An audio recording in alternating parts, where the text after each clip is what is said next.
तो हमारी जो गॉड की बनाई ये प्राकृतिक चीज़ें हैं, नेचुरल चीज़ें हैं, हम इन्हें बिगाड़ते चले जा रहे हैं।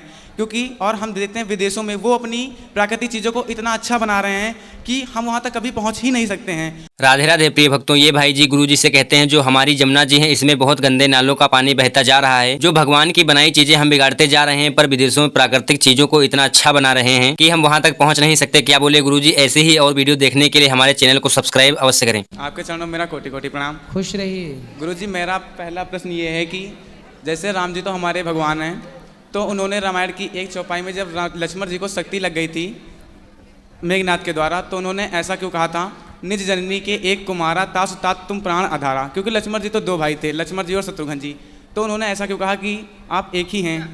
किसने बोला? लक्ष्मण राम जी ने एक चौपाई में कहा है, निज जननी के एक कुमारा तासु तात तुम प्राण आधारा। देखो वहाँ पे अभी केवल लक्ष्मण जी साथ है ना, राम जी के साथ कौन है? लक्ष्मण जी। सिर्फ लक्ष्मण जी। तो राम जी जानते तो हैं कि दो हैं, पर अभी तो एक की बात है ना, तो अभी एक की बात चल रही है, तो एक का उल्लेख हुआ है।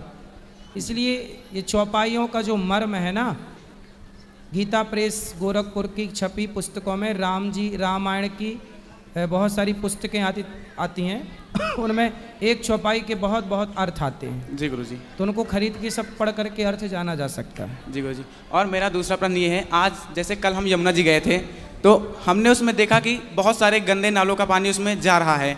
तो हमारी जो गॉड की बनाई ये प्राकृतिक चीज़ें हैं, नेचुरल चीज़ें हैं, हम इन्हें बिगाड़ते चले जा रहे हैं। क्योंकि और हम देखते हैं विदेशों में वो अपनी प्राकृतिक चीज़ों को इतना अच्छा बना रहे हैं कि हम वहाँ तक कभी पहुँच ही नहीं सकते हैं।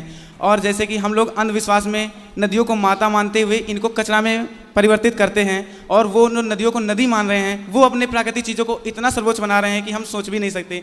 तो ऐसा हमें तो क्या करना नदी चाहिए? को माता कहना अंधविश्वास है? नहीं गुरुजी, अंधविश्वास तो नहीं है, मगर हमें इनमें कचरा नहीं फैलाना चाहिए, हमारा कहने का मतलब है। और वो नदी को नदी मान के उसे इतना प्योर कर रहे हैं, और हम नदी को माता मानते हुए हम इन्हें इतना गंदा करते जा रहे हैं। कौन? आप बताओ कि नदी पर गंदगी, नदी को गंदा किसने किया, ये बताओ। नदी को गंदी हम ही लोग कर रहे हैं ना, अपने नालों का पानी उसमें गिरा गिरा के। सुनो, नदी को गंदा किन लोगों ने किया? सुनो, राजनीति जानते हो? जी गुरुजी, बहुत कम। थोड़ा जानो। हमारे देश में जब आज़ादी हुई, देश आज़ाद हुआ, जी गुरुजी, तो पहला शिक्षा मंत्री मुसलमान को बनाया गया। जी। अब शिक्षा मंत्री जब मुसलमान बनेगा तो वो गीता पढ़ने देगा? नहीं। रामायण पढ़ने देगा? नहीं देगा। अब ये बताओ कि किस की गलती से पहला शिक्षा, यदि हमारे देश का पहला शिक्षा मंत्री कोई हिंदू बनता तो आज बच्चे गीता पढ़ रहे होते, माँ से मछली नहीं माँ से मंदिर पढ़ रहे होते, गा से गधा नहीं गा से गणेश पढ़ रहे होते। ये राजनीति है।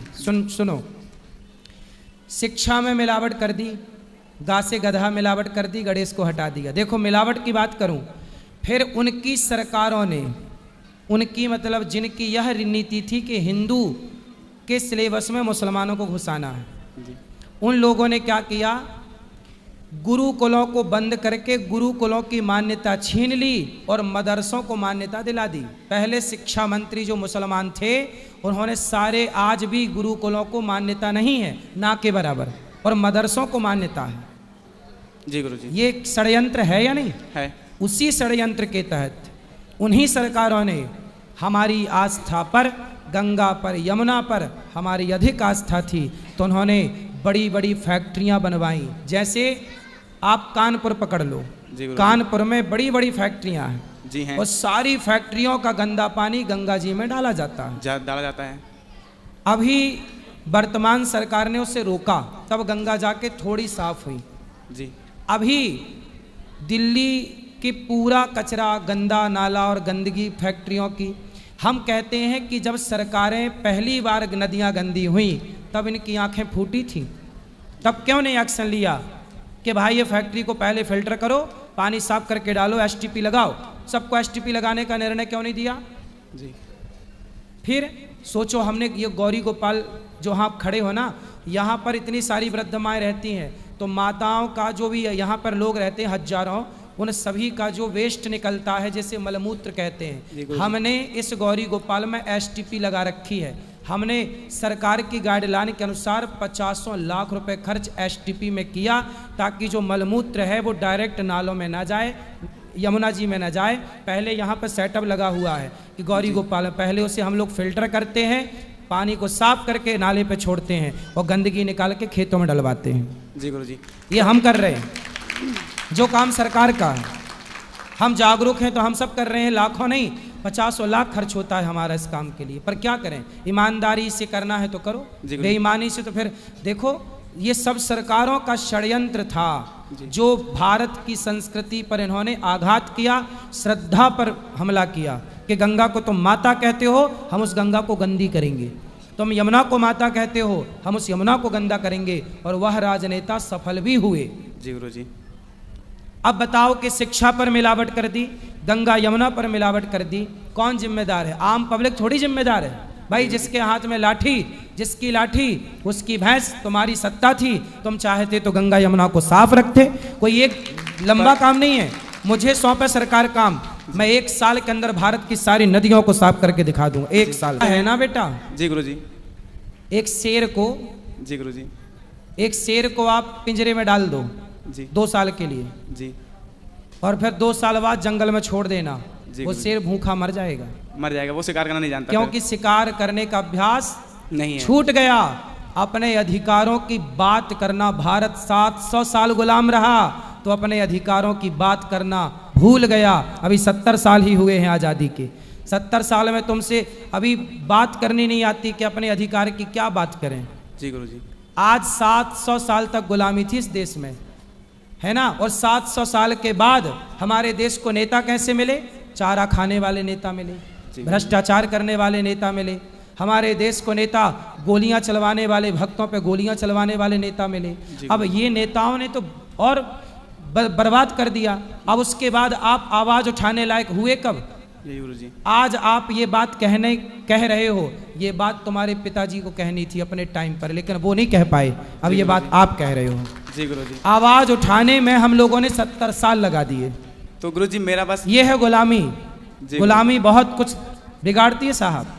700 साल गुलाम थे तो 70 साल बाद आज आप केवल आवाज उठा रहे हैं। जब आज आवाज उठेगी तो परिणाम भी लंबा होगा, लंबा। जी गुरुजी, बस मैं यही, सही है, खुशी है कि कम से कम आप लोगों ने आवाज उठानी तो शुरू की। बस गुरुजी मेरा यही, हम यही चाहते हैं कि आप जैसे महापुरुष हैं तो आप इस मंच से बैठ के आवाज उठाएं। और अभी तो सरकार भी अच्छी चल रही है तो हमारा इस पे तो जरूर बोलते हैं, हम तो बोलते हैं भैया। जी गुरुजी। क्या मुद्दा है इस देश का जिस मुद्दे पर हम खुल के बात ना करते हो? जी गुरुजी, आप तो करते हैं, हम ऐसा चाहते हैं सभी लोग ऐसे करें तो अभी ये परिवर्तन हो सकता है। होगा, चल रहा है। अब इसके सफाई दिल्ली में होने शुरू हो गई है। जी गुरुजी। होगा। अब थोड़ा देखो, ऐसा है ना कि अभी तक गंदगी मचाने वाले लोग थे, अब वो हटे हैं, अब अच्छे लोग आए हैं, तो अब उम्मीद है कि शायद सब अच्छा होगा। जी गुरुजी। राधे राधे। प्रणाम गुरुजी। जी मेरे को ना आपसे कुछ पूछना है। बोलो। अभी 1 महीने बाद 17 मई को मेरा फिजिकल है। जी अभी ठीक है? हाँ हाँ, बोलो बोलो। डिफेंस के लिए। जी ठीक है, तो मेरे को, मैं प्रैक्टिस करती हूँ, मेरे को पता है कि मेरा क्लियर हो जाएगा, लेकिन है ना कभी कभी मन में ऐसा आता है कि शायद हो सकता है वहाँ पे जाके नहीं होगा। मतलब मन में ना गलत गलत विचार आते हैं। हो जाए तो बहुत अच्छा है, हाँ। और ना हो तो भी बहुत अच्छा ही है। ये समझो। अच्छा नहीं है, अगर नहीं होगा ना तो ना अच्छा नहीं समझो है। समझो समझो। देखो, भगवान करे हो जाए। आप खूब मेहनत करना, खूब पढ़ाई करना, पर कभी हमें ये नहीं सोचना चाहिए कि यार नहीं हुआ, अब हम क्या करेंगे। सुनो, डॉक्टर APJ अब्दुल कलाम को जानती हो? भारत के पूर्व राष्ट्रपति। जी। एक बार राष्ट्रपति जी जब राष्ट्रपति नहीं थे, जब वो विद्यार्थी थे, तो वो अभी जॉब ढूंढने दिल्ली आए थे। वो दक्षिण भारत के, उनका जन्म कहीं दक्षिण तरफ का है, तो वो दिल्ली आए। दिल्ली में कोई जॉब निकली होगी, कोई फॉर्म हम भरने आए और इंटरव्यू देने गए तो वो फेल हो गए। फिर उन्होंने सोचा कि अब क्या करें, तो वो यहाँ से दिल्ली से ना हरिद्वार चले गए, और हरिद्वार के पास ना वो गंगा जी में मरने लग गए कि अब मर जाएंगे गंगा में डूब के, क्योंकि हमारा तो सिलेक्शन हुआ नहीं, पैसे कमाए नहीं, अब कोई नौकरी लगी नहीं। तो अब्दुल कलाम जी की ये घटना है, हमारे पूर्व राष्ट्रपति जी की। उन्होंने सोचा कि हम मर जाते हैं। क्यों मर जाते हैं? क्योंकि जॉब नहीं लगी। तो वहाँ पर एक संत थे, तो संत ने पूछा, ये बार बार वहाँ किनारे गंगा के खड़े। तो संत ने पूछा कि क्यों भाई, चलो शाम हो गई, क्यों खड़े हो यहाँ? तो उन्होंने बताया सच्ची सच्ची कि मैं मरना चाहता हूँ गंगा में। क्यों मरना चाहते हो? बोले मेरा जॉब नहीं लगा, काम नहीं हुआ, इतनी पढ़ाई की, कोई काम नहीं हुआ, अब मैं मर जाऊंगा। तब संत जी ने कहा कि बेटा मर मत, भगवान ने तेरे लिए कुछ इससे बेहतर सोचा होगा।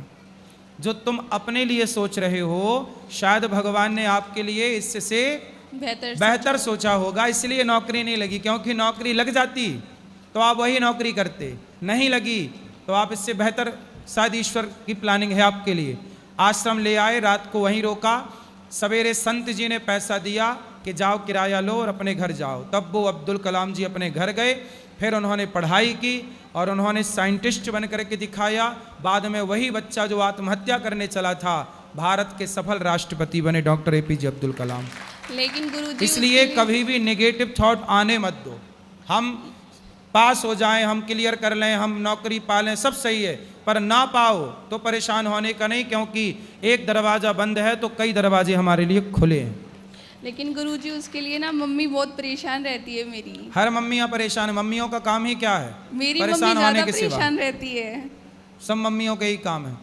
ऐसा है, वो मतलब बस यही सोचती है कि अभी जल्दी से जल्दी हो जाएगा ना तो फिर मैं सफल हो जाऊंगी कि मैंने अपनी बेटी को पढ़ा लिखा के आप सफल हो जाओगी, भगवान आपके लिए बढ़िया सोचेंगे, बहुत सफल होंगी, कोई दिक्कत। पर मेहनत करो, पर कभी हिम्मत ना हारना, कभी उदास ना होना, कभी परेशान ना होना, क्योंकि ये जिंदगी है, उतार चढ़ाव प्रकृति का नियम है, आएगी, इसलिए घबराने का नहीं। थैंक यू गुरुजी। खुश रहिए जी। राधे राधे जी।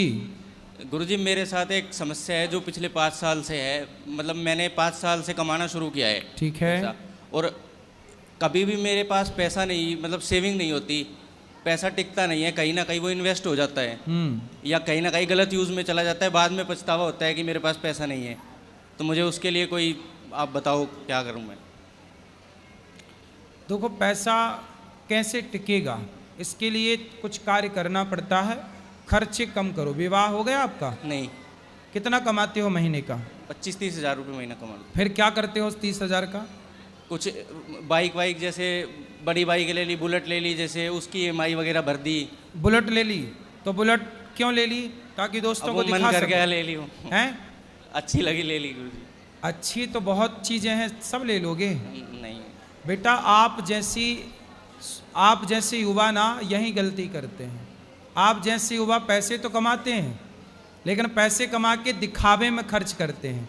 बुलेट ले ली, गाड़ी ले ली, ताकि दोस्तों को दिखा सके कि देखो, कॉलर खड़ी करके चल, देखो जी। पैसे का मतलब बुलेट खरीदना नहीं है। कमाते हो तो बुलेट खरीद के ना दिखाओ, गाड़ियाँ खरीद के ना दिखाओ, थोड़ा थोड़ा पैसा जोड़ो और अपने लिए एक छोटा मोटा प्लॉट खरीद लो, घर खरीद लो, दुकान खरीद लो, ताकि आप सदा के लिए उससे काम कर सकें। आज बुलेट आपने खरीदी, माना कि 1 लाख रुपए की, कितने की ली जी? 2,25,000 रुपये। 2,25,000 की आपने बुलेट खरीदी। जरा सोचो कि 2,25,000 का यदि आप प्लॉट खरीद लेते तो बुलेट तो अगले साल 2,25,000 की 1 लाख की रह जाएगी, अगले साल तक वो 1 लाख की हो जाएगी और अगले साल तक वो 50,000 की हो जाएगी। मतलब उसके हर साल रेट घट जाएंगे। लेकिन प्लॉट जो आज 2.25 लाख का लेते तो वो अगले साल 5 लाख का होता, उसके अगले साल 7 लाख का होता, उसके अगले साल वो 10-15 लाख का हो जाता। तो कहाँ इन्वेस्ट करना है, आप जैसे युवाओं को यही तो नहीं पता। गाड़ियाँ क्यों? आपका काम तो देखो सामान्य गाड़ी से भी हो सकता था। कहाँ जाना है बुलेट से आपको? जी बस जॉब पे जाने के लिए। आपकी जॉब पे कितने दूर है आपके घर से आपकी जॉब की दूरी? 2 किलोमीटर। 2 किलोमीटर यार, साइकिल से भी जा सकते थे। आपने केवल 2.25 लाख रुपए किसके लिए खर्च कर दी पता है? दोस्तों को दिखाने के चक्कर में। बात सही है कि गलत है? 2 लाख बर्बाद हो गए। उस समझदारी ये नहीं, दोस्तों को दिखा के क्या करना है? क्या पाओगे दिखा के? किसी को कोई फर्क नहीं पड़ता कि तुम रोडपति हो कि करोड़पति हो। आज तुम्हारे पास पैसे नहीं है तो लोग फिर भी तुमसे बात करते हैं, धनवान हो जाओगे तो लोग तुमसे जलने लग जाएंगे, ईर्ष्या करने लग जाएंगे। इसलिए दिखाओ मत, पैसे कमाओ ना, साइलेंट तरीके से कमाओ। लोगों को पता मत लगने दो कि आप कमाने लग गए हो। पैसा गुप्त रखना। लक्ष्मी ना पर्दे के बाहर का विषय नहीं है, पर्दे के भीतर का विषय है। ये आप लोग समझते नहीं हैं। बिल्कुल सादी जिंदगी जियो, पैदल जाओ 2 किलोमीटर यार दौड़ के चले जाओगे, क्या बात 2 किलोमीटर है, 2 किलोमीटर जाना, इसी बहाने आपका स्वास्थ्य ठीक रहेगा, दौड़ना चलना फिरना रहेगा, है ना। पैसे बचाओ, घर खरीदो, लोगों को दिखाना बाद में देखो हमने घर खरीदा, तब कहेंगे लोग वाह ये लड़का योग्य है, गाड़ी वाड़ी क्या बात है।